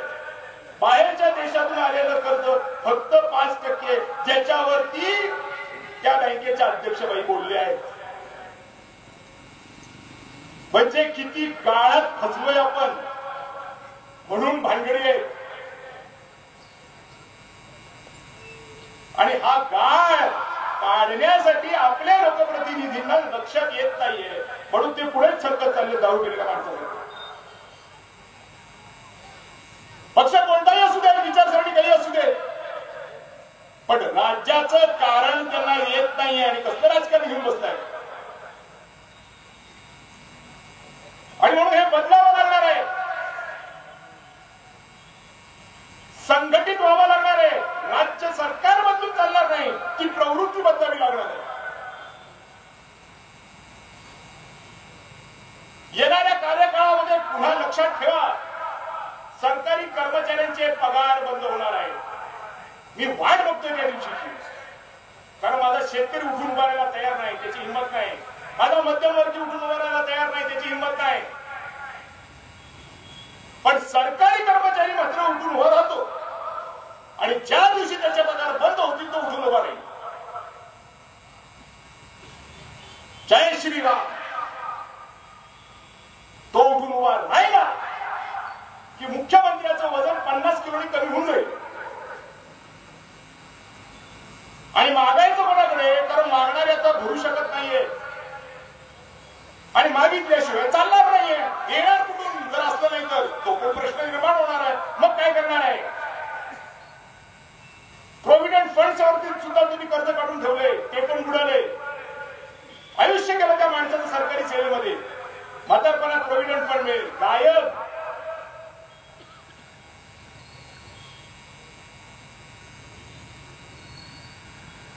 म्हणून अत्यंत दयनीय अवस्थेतून जात असताना येणाऱ्या काळामध्ये राज्य सरकार आणि केंद्र सरकारच्या कर्मचाऱ्यांना फटके बसण्यास सुरू झाले की ती किंचाळणं सुरू करतील.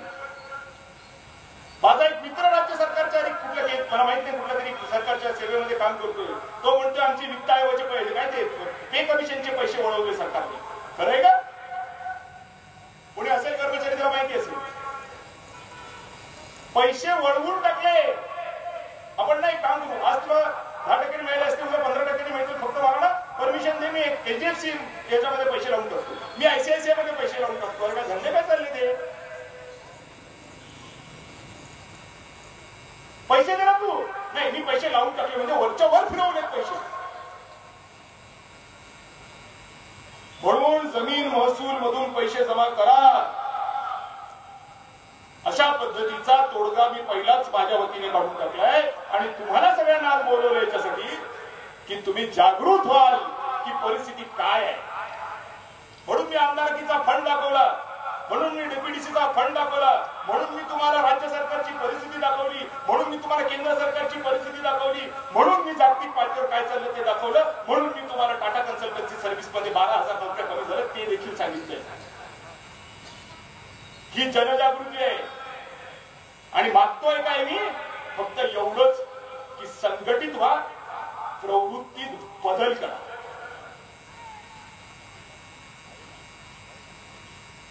त्याचं दासन म्हणून माझं चांगलं होणार नाहीये. हे करत करतच हे दिवस आले. आता तरी ध्यानावर या. उलट त्याचा चांगला झाला तर माझं बी चांगलं होईल या विचाराने जर चाललं तरच राष्ट्र वाचेल. एक मुलगी माझ्या मित्राची, तिला म्हटलं काय रे बाळा तू काय करणार आहेस पुढे. मी फक्त काका माझ्याबद्दल बघणार आहे. माझ्या बापाने दिवस पूर्ण घालवून टाकले देशासाठी, मला आता माझं बघायचं.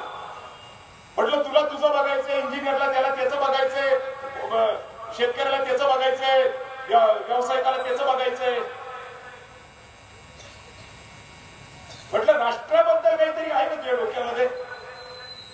नाही म्हणत राष्ट्राबद्दल आपण भरपूर केलं. म्हणजे राष्ट्राबद्दल करणं म्हणजे राजकारण करणं एवढं तिला माहिती आहे. ग्रामपंचायती लढणं, झडपी लढणं म्हणजे राजकारण. आमदार होणं, खासदार होणं म्हणजे राजकारण. कोणी सांगितलं. राज्याचं कारण काय आहे, ते राज्य कशासाठी स्थापित व्हावं, हिंदवी स्वराज्य स्थापन व्हावे ही श्रींची इच्छा आहे. छत्रपतींचं वाक्य आहे. हिंदवी म्हणजे काय, हिंदुस्थानाचं राज्य, परकीयांचं नाही. ते राज्य स्थापन करण्याची इच्छा होती म्हणून ते राजकारणात होते.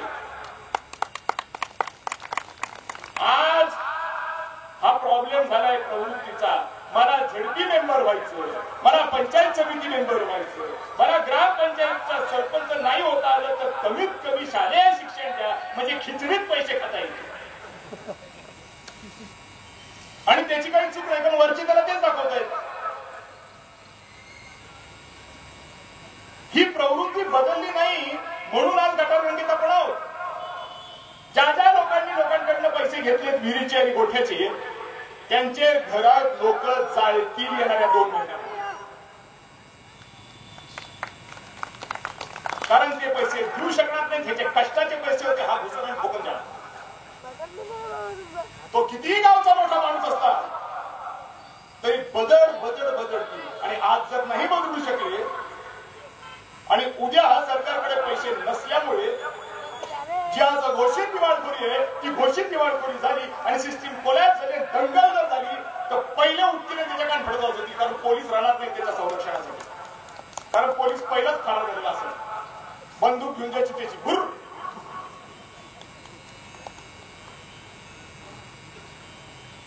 आर्मी तशी नाहीये. वाचवणार कोण. म्हणून मी या लोकांना सांगत असतो, सगळ्यात पहिल्यांदा घर जर तुटतं कोणाचं दंगल झाल्याच्या नंतर तर सोनाराचं तुटतं लक्षात ठेवा. चर्मकाराचं नाही तुटत, त्याच्याकडे पैसे असतात असं लोकांचं मत असतं. श्रीमंताचं घरच तुटणार आहे, गरीबाचं नाही तुटणार. ज्या वादळ येतात त्यावेळेला मोठमोठी झाडं उडून फेकली जातात, गवत नाही फेकल्या जात. गवत तिथंच राहतो.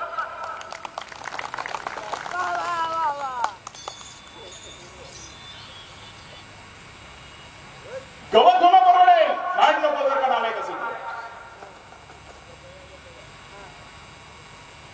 आणि म्हणून आपल्याला सगळ्यात पहिल्यांदा लक्षात घेण्याची आवश्यकता आहे की आपल्याला संघटित व्हावं लागणार आहे.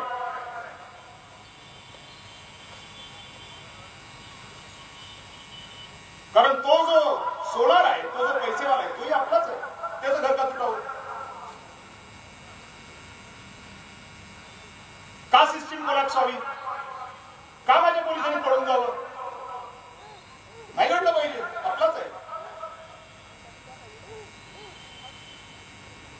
म्हणून सगळ्या क्षेत्रामध्ये सगळ्या लोकांना मी आवाहन करतो, संघटित व्हा. पोलिसाचा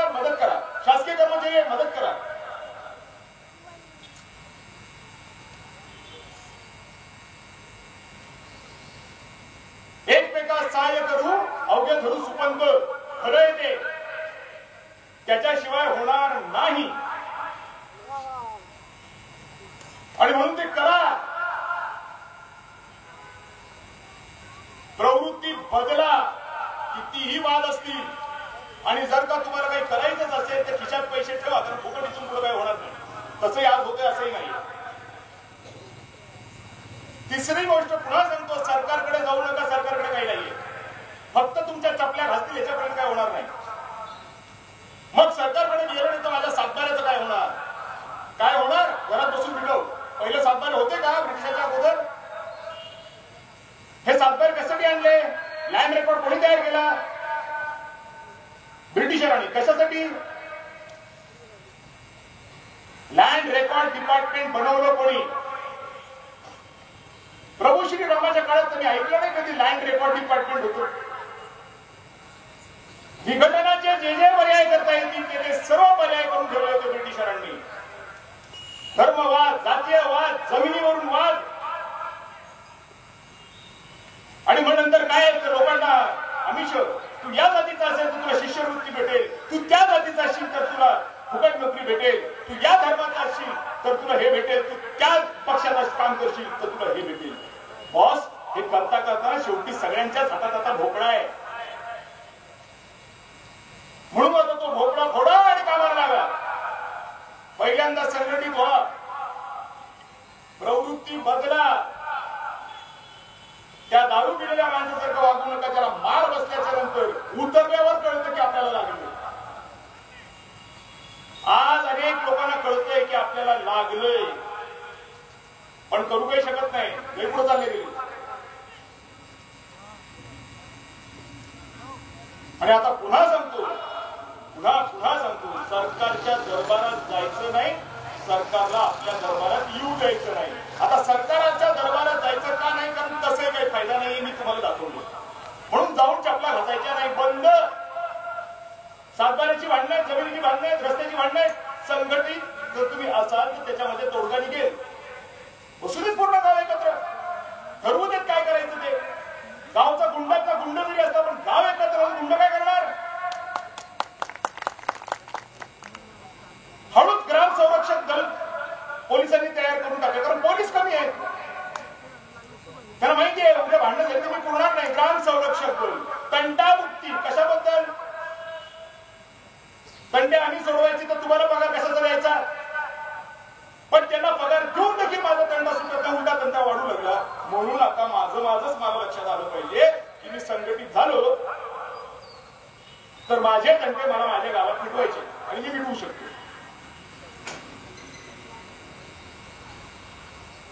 मी प्रवृत्तीत बदल केला, माझ्या गावाकडे कोणी वाकड्या नजरेने बघू नाही शकणार. पण ते गाव भांबरवाडी असो का मुंबई असो, मी मुंबईचं उदाहरण दिलंय. मुंबई कोणाची? गुजरातीची, मराठीची का तामिळची का बिहारीची का युपीची? अरे मुंबई करायची, ते कर भरतोय. का नाही या राज्य करताना समजत की एक प्रॉपर्टी मला 56 लाख कोटी रुपयाचं वार्षिक डिपॉझिट देऊ शकते आणि 3.5 लाख कोटी रुपये वर्षाला महिन्याला देऊ शकते, जेणेकरून मी 3000 कोटीचे या मराठी, तेलुगू, काय म्हणतात त्याला, बिहारी यांच्याकडनं जे जमा करतोय ते जमा करण्याची आवश्यकता न पडता मुंबईमध्ये पाणी तुंबणारच नाही. पण ज्यांना समजत नाहीये ना, जरा आपण आपल्याला समजून सांगूया.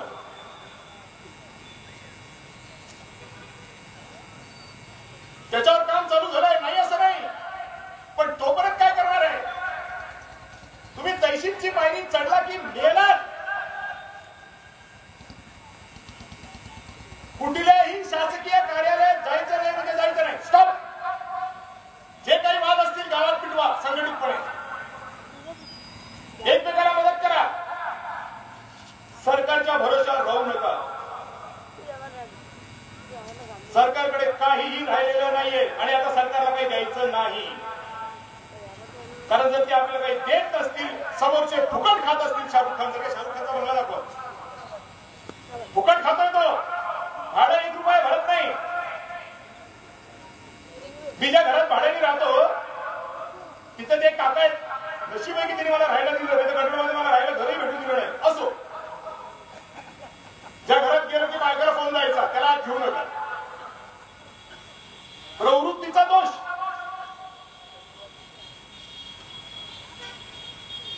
पण शाहरुख खानच्या बंगल्यावरती 1981 पासून राज्य सरकारने पैसे वसूल ज्या पद्धतीने करायला पाहिजे ते केलेच नाही. रयत शिक्षण संस्था पुणे आपल्या तालुक्यातही अशा संस्था आहेत, पण मी त्याचं नाव नाही घेणार, मला चांगलं नाही वाटत. पण त्यांचाही नंबर लागणार आहे, कारण कोर्टात केस चालू आहे.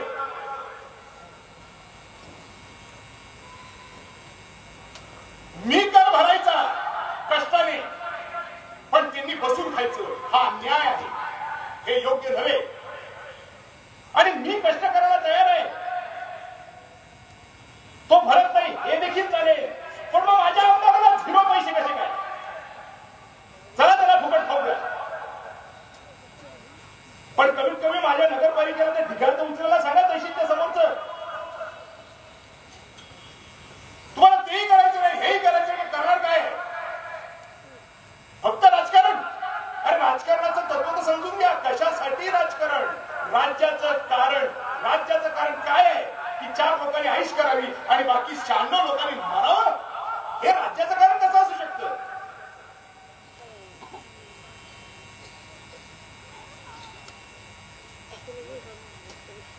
सर्वे अपि सुखिनः सन्तु सर्वे सन्तु निरामया, हे राज्याचं कारण असायला पाहिजे. त्याला रामराज्य म्हणतात. हे कोणतं राज्य आणून ठेवलंय? सदरक्षणाय खलनिग्रहणाय, हे पोलिसांचं काम आहे. काय चाललंय? खलरक्षणाय सदनिग्रहणाय. हेतीचं काम चाललंय, चालू द्या. आणि एखादा गरीब केला की मला मारलं, इकडे इकडे इकडे तुझं FIR फाडे 50,000 रुपये ठेव. खलरक्षणाय सदनिग्रहणाय पाहिजे काय? सदरक्षणाय खलनिग्रहणाय. बर, पोरं कोणाची? आपलीच. भरती झाल्या झाल्या घरच्या आई वडील म्हणतात आता कमाई आली पाहिजे. अरे त्याला युनिफॉर्म तर घालू द्या. माझी पोरगी नोकरीवाल्याकडे जाईल. आता नोकरीवालेच ठोकल्या जाणार आहे. पोरगी नोकरीवाल्याच देऊ नको येड्या. शेतकऱ्याला ते परवडल.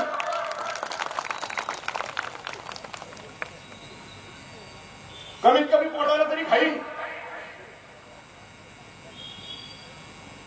सर्व प्रकारे सरकारच्या दरबारात जाणं सोडा आणि सरकारला आपल्या दरबारात येऊ देऊ नका. तुम्हाला कळालं नाही तर मी सांगतो. सरकारचं म्हणणं आहे ना की अवैध रेती चालू द्या, चालू द्या ना. म्हणून मी हात बाजूला करून घेतले. लुटो. कितना लूट सकता है? कितना भागेगा? 100 साल जिएगा सारे? किधर भागेगा तू? अरे बहुत स्मार्ट है, मैंने ऐसा इसको येड़ा बनाया. अरे तू येड़ा बनने का टाइम आ गया. अभी निसर्ग तुझे येड़ा बना देगा.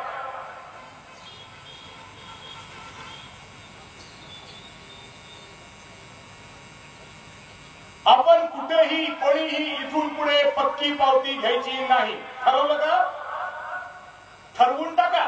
तशी आपल्याला पक्की पावती परवडती का मोबाईल घेताना? जे काही इथे उपस्थित आहे ठराव करा आत्ताच्या आत्ता. मी ठराव मांडतोय. सरकारचं आपल्याला ऐकायचंय. सरकार म्हणतंय लुटा, आपण लुटायचं.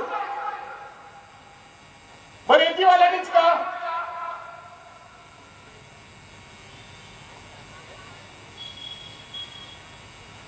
नवीन मोटरसायकली गाड्या घ्यायच्या आणि सेकंड हँड घ्या म्हणजे जीएसटी भरणार नाही तुम्ही. साऱ्या कच्च्या पावत्या, पक्क्या नाही. मॉल मध्ये जायचं नाही. चुपचाप ते किराणा स्टोअर आपलं त्या गरीब वाण्याचं तिकडे जाऊन घ्या. काही घ्यायची गरज नाही फॅन्सी स्टोअर मध्ये जाऊन.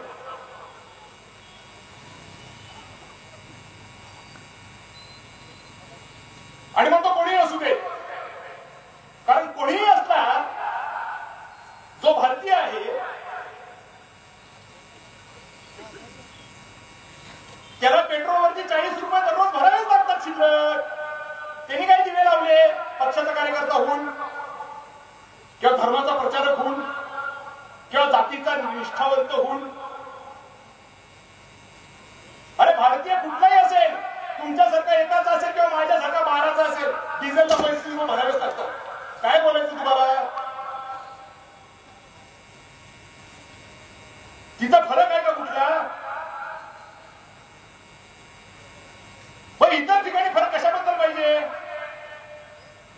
भारतीय जनता पक्षाच्या कार्यकर्त्यांना पेट्रोल सूट आहे का? हिंदूला सूट आहे का? मुसलमानाला सूट आहे का? बौद्धाला सूट आहे? पुन्हा सांगतो, शिष्यवृत्तीचा पत्ता नाहीये. जी आहे ती पण काढून घेतलंय. काय म्हणताय? पण कशाबद्दल वाद घालताय? वाद बंद करून टाका. आणि सरकारचं आहे का? घरावरती प्रीपेड मीटर येऊन बसवतायत. बसवून द्यायचं नाही, विषय संपला. मग घराची लाईट कशी चालणार? आता कशी चालते? चालू आहे का लाईट? आता चालू आहे लाईट? जरा बघा मागे. अर्धा तास झाला लाईट गेलेली आहे. याचे पैसे भरताय तुम्ही भाइयों और बहनों. राष्ट्र को तुम्हारी जरूरत है. चलो पैसे भरो जल्दी जल्दी, फटाफट फटाफट फटाफट. और अंधेरे में रहो. कितना खूबसूरत आसमान दिखता है अंधेरे में. चांद तारे. अपनी फ्रेंड के साथ बैठो गच्छी पे, कितना मस्त लग रहा है. अरे लाइट आएगा तो थोड़ी अच्छा दिखेगा. सब तुम्हारा भोंगाकार बरूड़ा हो जाएगा. अच्छा है ना अंधेरा? अंधेरी रात में जाऊ देतो बोललो असतो. पिक्चरचं नाव आहे बरं.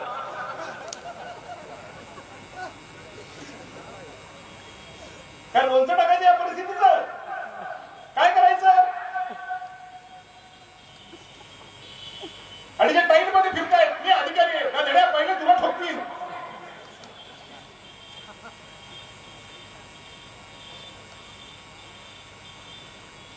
सरळ सोलावरती शिफ्ट व्हा. एमएससीबी कडे जायचं नाही आणि एमएससीबीला आपल्या घरात येऊन द्यायचं नाही. कट.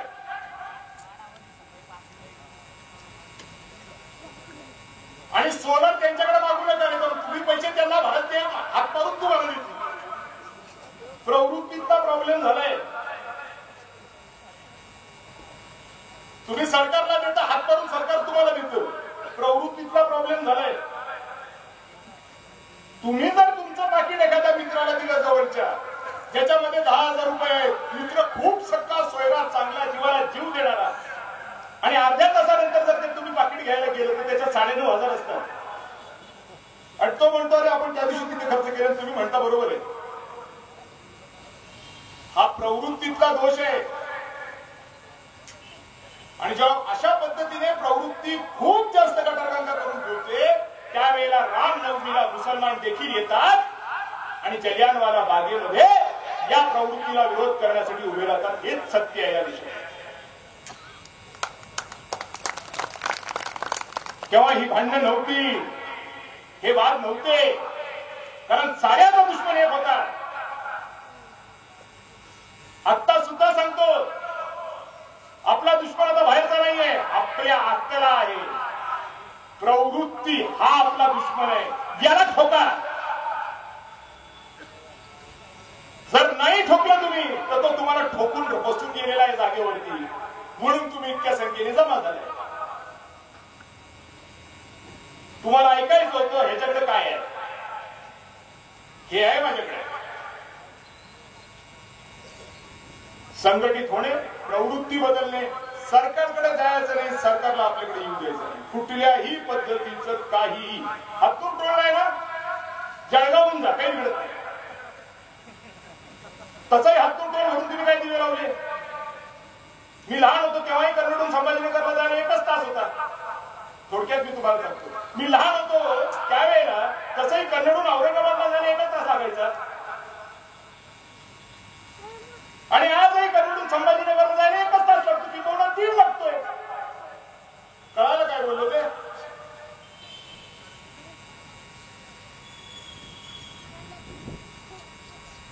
काय मिळवलं काय? कोणीतरी गाडीवर जाऊन बसले, याच्या पलीकडे काय झालं? 2011 मध्ये देशाचं सरकारवर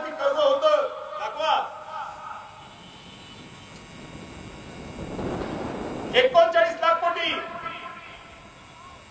देशाची लोकसंख्या होती 120 कोटी. आज त्याच देशामध्ये माझी वित्तमंत्री म्हणते 181 लाख कोटी कर्ज झालं आणि या वर्षी मी 34,76,000 कमवील, पण पुढच्या वर्षी 34,11,000 कमवील. विशेषतः ज्या वेळेला जनगणना नाहीये. किती लोक हे 34,76,000 करोड रुपये कमावणार आहे? ते फक्त 120 कोटी आता असू शकत नाही. ते 200 कोटी तरी झाले असतील. आपल्यातले जे लोक जातात तरी लग्नामध्ये भाषण करतात, गुन्हा गोडविताने संसार चालावा, वडीलधाऱ्याची सेवा व्हावी, संतची सेवा व्हावी, ते भाषण करतात पुढे. माईक दिलाय की सुरू यांचं. त्या लग्नामध्ये वर्षभराच्या आत पाळणा हलतो. त्या हळलेल्या पाळण्याचं काय करायचं पुढे? वॉटर बॉटल गळ्यामध्ये अडकून ते पोरं शाळेत जातं. मम्मी मम्मी मम्मी मला शाळेत घेऊन, मम्मी शाळेत सोडून दे. काय दिवे लावली तिथे? किती तरुण आहे तिथे आता? काय करताय तुम्ही? लोणचं टाकताय जीवनाचं. याच्या पुढे रच्या मागे फिरणं, त्याच्या पुढे रच्या मागे फिर. गणपती येतात मग वर्गणी किती देणार? याच्यावर तुमचं जीवन निघणार आहे. अरे MIDC झाली असती तुमचं जीवन उभं राहिलं असतं. पण MIDC करण्यासाठी जमीन अधिग्रहण करावी लागणार आहे. शून्य टाकून पाईपलाईन आणावी लागणार आहे. इकडे आमदार झिरोवर आहे. ते कुठून होणार? पण असं करणार आहे तुम्ही? अरे तुम्ही ठिकाणावर नाहीये. ते वॉटर बॉटल मधलं पोरगं ठिकाणावर कसं राहील? न मुसलमानाचं, ना हिंदूचं, ना बौद्धाचं, ना कोळ्याचं, ना मराठीचं. साऱ्या धक्क्याला लावून गेले. म्हणून सांगतोय एकत्रित येऊन जा, बरं पडल. मग तुम्हाला प्रश्न पडेल, मग आमच्या रस्त्याचं काय होणार? मग आमच्या पुलाचं काय होणार? तसंही तुमच्या पुलाच्या रस्त्याचं काय होतंय? काय होतंय? काय होतंय? तसे 1 घंट्यापासून लाईट नाही. काय होतंय? काय होतंय? तसे ढिगार उचलले जाते नगर परिषदेच्या समोर. काय होतंय? काय होतंय? तसे घरकुलाला पैसे देऊन विहिरीचे चक्र मारून तुमच्या चपला घासून गेला. काय होतंय? तसंही तलाठी अप्पा ऐकत नाही, पोलीस ऐकत नाही. काय होतंय? काय होतंय? कोणाचं होतंय? चला जाऊ द्या. कोणाचं होतंय? हे जेवढे बरबाद झाले ना आता, हे कॉन्ट्रॅक्टर जीव द्यायला लागले. माहिती तुम्हाला? बरबाद त्यांचं पेमेंट भेटत नाही. कॉन्ट्रॅक्टर कोणाचे? कडक कपडे घालून फॉर्च्युनर फिरवणारे भिकारी व्हायची वेळ आली.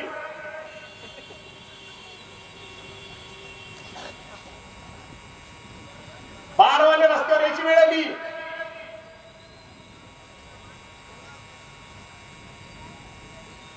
TCS कंपनी पुन्हा सांगतो 12,000 इंजिनियर कमी करून टाकले. इंजिनियर 10वी नापास नाही बरं.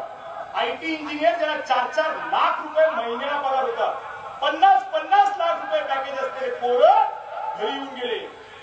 त्यांची लग्न देखील टिकणार नाहीत आता. हाऊसिंग लोन घेतलेलं घर जाऊ द्या आणि हाऊसिंग कार लोन घेतलेलं त्याची गाडी जाऊ द्या. उद्ध्वस्त झालाय तो.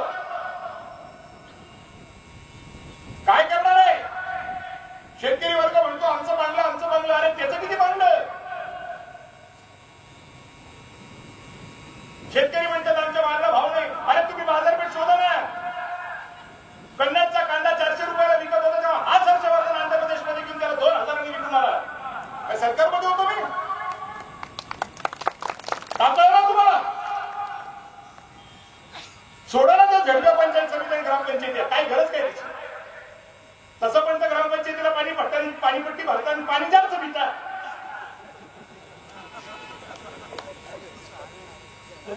पण त्याला कशाला पाणीपट्टी भरताय? ते 4 वाऱ्यांना भरा. मी त्यांना भरावं का? सत्ताचा शब्द वापरला असता निवडणुकीतला. ते आपल्या लागतात का? नाही. काय भरायचे? तू पाणी व्यवस्थित देत असेल तर मी तुला पाणीपट्टी भरेन. पाण्याचा पत्ता नाही, तुम्ही जायबंद घेतोय आणि पाणीपट्टी तू माझ्याकडे मागतोय.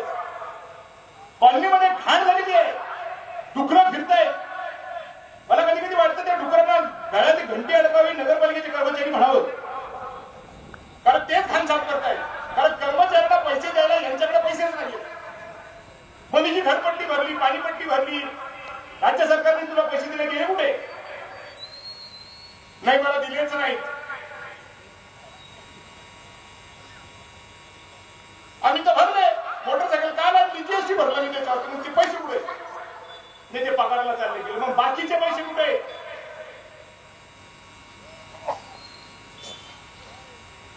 माझ्या जीएसटी तू पगार करणार आहेस? रस्ता का तुला पाप कराल?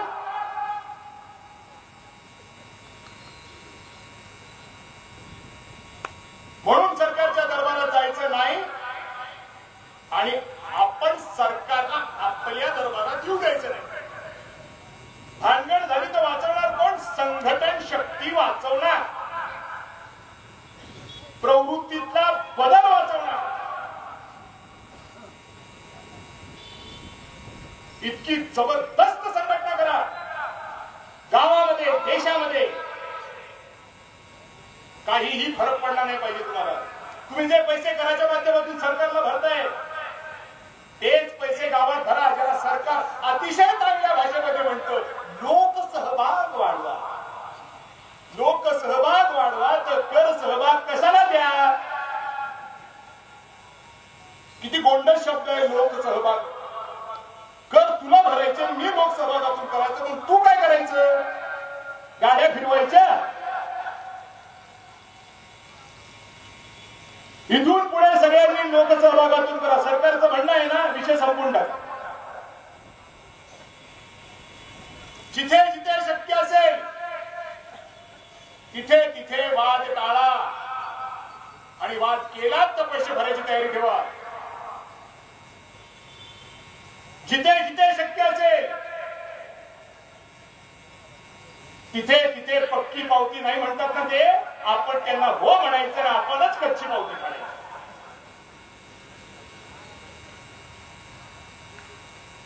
आपण तो कर त्यांना द्यायचा नाही.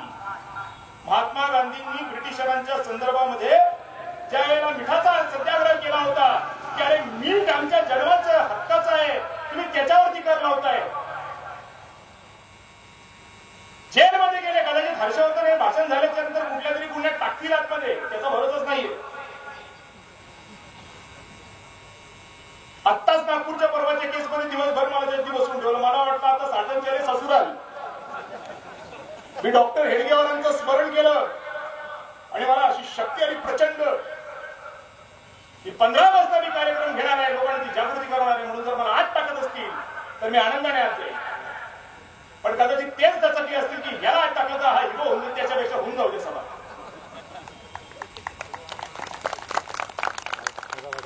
आणि काय तर आज सगळ्या बातम्या ही सभा आम्ही आयोजित करतोय. बरं बाबा,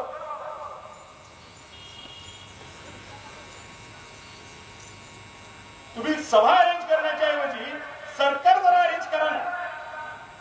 सभा कशाला अरेंज करताय? सरकार अरेंज करा.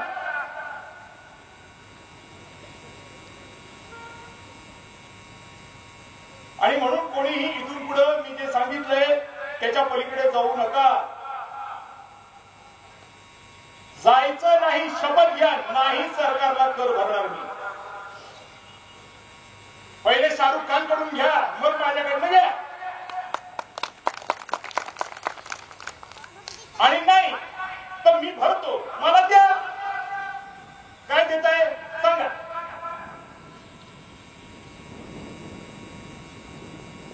तुम्ही मला द्याल त्याला मी तुम्हाला देईन.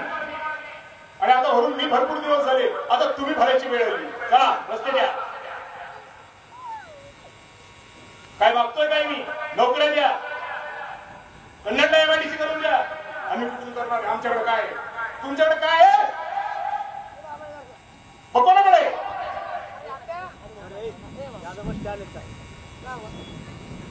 कोणाकडे आहे मग? आणि हर्षवर्धनने टाकली आहे केस.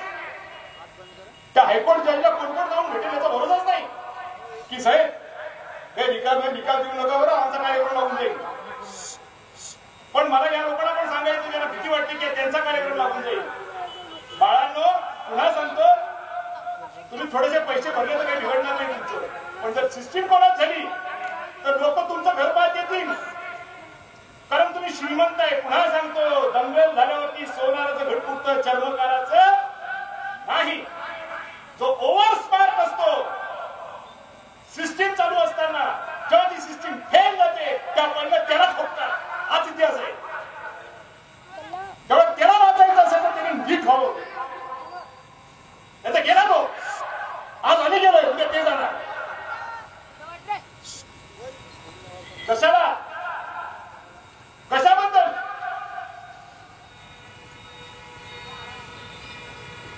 म्हणून यावं ध्यानावर त्यांनी, तेही भारतमातेचे सूत्र आहे. अरे माझा अनुभव कुठं, देवेंद्र फडणवीसांचा अनुभव कुठं, मी कुठंच लागत नाही त्या माणसाला. माझा अनुभव कुठं, शरद पवार साहेबांचा अनुभव कुठं, मी कुठंच लागत नाही त्या माणसाला. माझा अनुभव कुठं, नरेंद्र मोदी साहेबांचा अनुभव कुठं, मी कुठंच लागत नाही त्या माणसाला. कुठंच लागत. असं का घडतंय की जे मला कळते ते त्यांना कळत नाहीये? का घडतंय असं?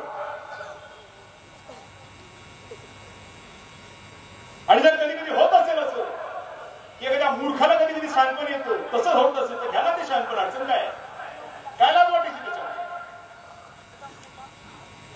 घ्या त्या सगळ्या सरकारी प्रॉपर्टी यांच्या करार पत्रकाप्रमाणे भाड्याच्या रकमा. एक प्रॉपर्टी मला 56 लाख करोड रुपयाचं डिपॉझिट 3.5 लाख करोड रुपये महिन्याला देते. कशाबद्दल माझ्याकडून तुम्ही जीएसटी घेताय? आणि त्या बोलण्यामध्ये तथ्य असल्यामुळे हायकोर्टाने ते मॅटर घेतलंय, स्वीकारलंय. हे बेतान वक्तव्य नाहीये हे.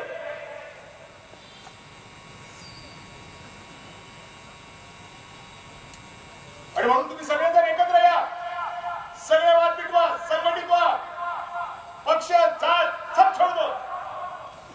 एकमेकाला मदत करा, एकमेकाला सहकार्य करा. क्लासमध्ये काही सगळेच हुशार असतात असं नाहीये, पण पटसंख्या टिकवायची असेल तर क्लास टिकवावं लागेल, नाही तर कक्ष बंद होऊन जाईल. आता कक्ष बंद व्हायचे दिवस सुरू झाले, दिवाळखोर झालं म्हणजे काय झालं?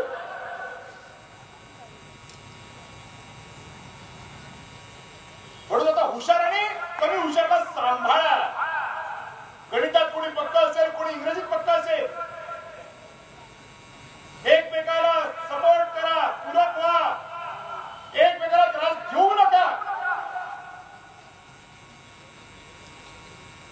जेव्हा सगळ्या देश बुडायची वेळ आली, आता कसला त्रास देतात एकमेकाला? जागतिक स्तरावरून बाई म्हणते की कर्ज फिटत नाही. घेऊया ना जगाला उत्तर, भारत देश, की संघटितपणे आम्ही काय करू शकतो. जसं अहिंसेचं उत्तर आम्ही जगाला दिलं, तसं हे देखील उत्तर जगाला देण्याची क्षमता आमच्या अंगामध्ये आहे. हे करूया ना सिद्ध. राज्य करण्याची पद्धत काय आहे शिकूया ना जगाला.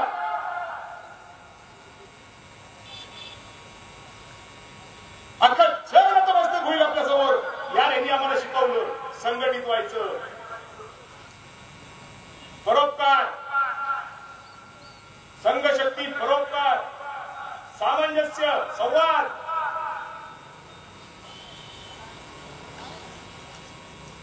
राज्याला पैसे कुठून येणार आहे?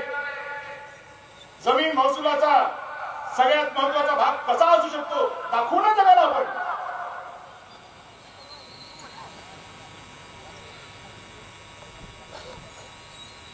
आणि एक आध्यात्मिक गोष्ट सांगतो.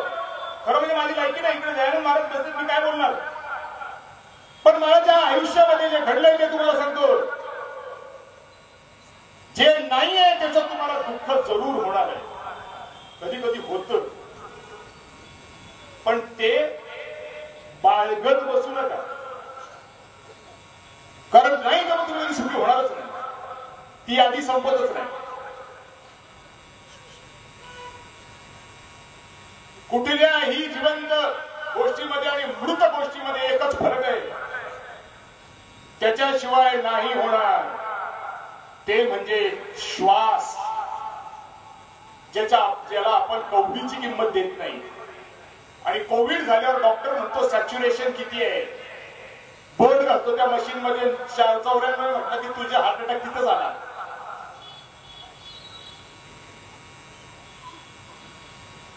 कितीही मोठे कोणी असू दे, बिना जेवणाचे राहतील, बिना पाण्याचे राहतील, पण बिना श्वासाचा एकही माणूस राहू शकत नाही. कोणीच नाही राहू शकत, कोणीच नाही. कितीही मोठा राजकारणी असू दे किंवा कितीही मोठा धर्मगुरू असू दे, शक्य नाहीये पाण्याशिवाय राहील एखाद्या वेळेला, श्वासाशिवाय नाही राहू शकत. म्हणून आपल्याकडे जर सगळ्यात मोठी गोष्ट कोणती आहे ती ही आहे की आपण जिवंत आहोत. मग म्हणतात लोक जान है तो जहान है, ओळखा ना त्या जानीला. जान असतो तर सगळंच आहे, जान नसतं तर काहीच नाही.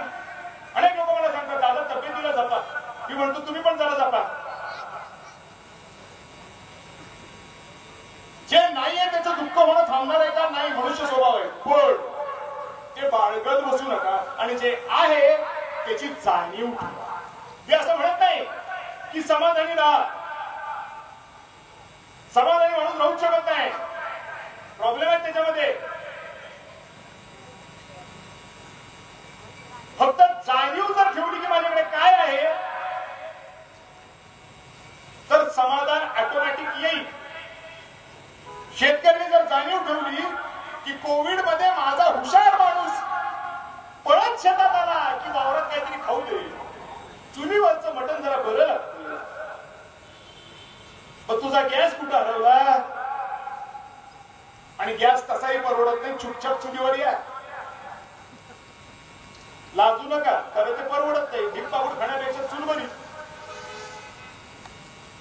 देह व्यापारात चालला गेला माझ्या अनेक माता भगिनी, इलाज नाही राहिला, घर नाही चालू शकत आहे. पट्ट्या फोड झाला संस्कृतीचा. अरे बस बस आता.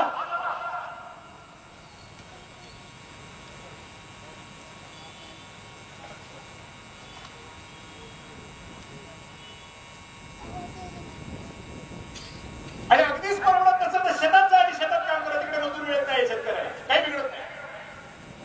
अनेक सॉफ्टवेअर इंजिनियर शेतात दिसतील तुम्हाला आता, काही लाज वाटायची गरज नाही. जा शेतामध्ये करा काम.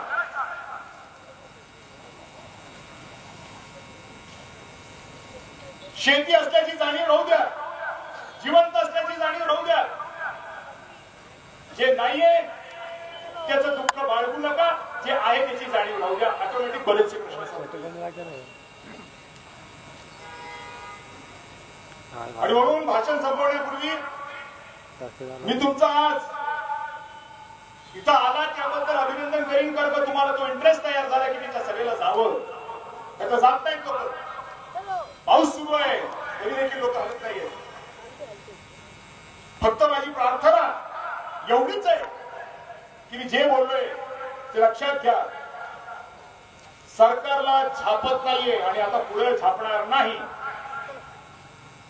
म्हणून सरकारकडे जायचं नाही आणि सरकारकडे आपण आपल्याकडे सरकारला येऊ द्यायचं नाही. जितकं शक्य असेल तितकं कच्च्या पावत्या करा, पक्क्या नको. त्यांचीच इच्छा आहे ना तेच होऊ द्या. आणि जे दुःख आहे ते बाळगू नका, जे आहे त्याच्याकडे जाणीव ठेवा. जे आहे त्याची जाणीव ठेवा. भरपूर आहे आपल्याकडे. सगळ्यात पहिली गोष्ट कुठली आहे तर श्वास आहे. त्यामुळे ही गोष्ट जरूर ध्यानात ठेवा. आणि 15 ऑगस्ट 2025 हा दिवस या जगाच्या क्रांतीचा दिवस तयार करा, अशी मी तुम्हाला हात जोडून विनंती करतो. धन्यवाद. जय हिंद.